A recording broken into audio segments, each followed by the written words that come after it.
Will Chad Daybell stand trial in January? That's still uncertain after a court hearing this morning. A week ago, Judge Stephen Boyce ordered Lori Vallow's trial, his wife, to be vacated until her mental competency can be determined. With the two cases currently joined, what does that mean for the husband, for Chad? That's one question the court hoped to answer with Chad back in court today. KPVI reporter Misty Inglett was in that hearing. She brings us the latest from Fremont County, Idaho. I'm here outside the Fremont County Courthouse in St. Anthony.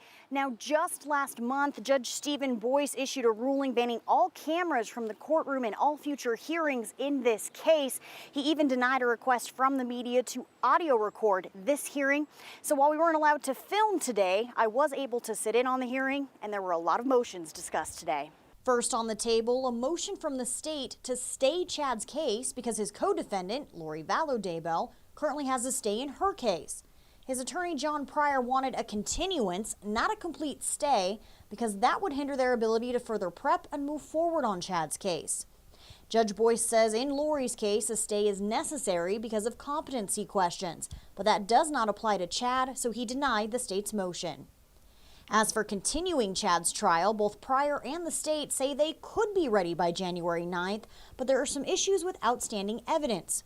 The judge voiced concerns that a continuance would mean a lengthy delay, and he worries about all the time and effort that's already gone into preparing Ada County for the trial. There are also concerns about Chad and Lori remaining incarcerated during a long delay.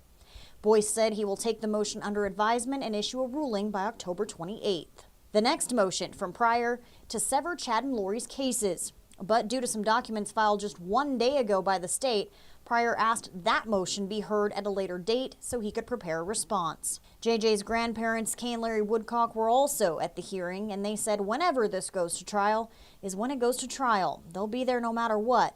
But right now, they just want the kids. Give us our grandkids. And the children are still in the freezer.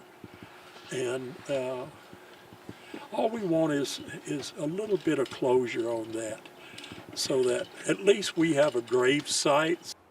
Chad's demeanor in court today was pretty calm, not a lot of expression or emotion from him, and he did not speak at all today.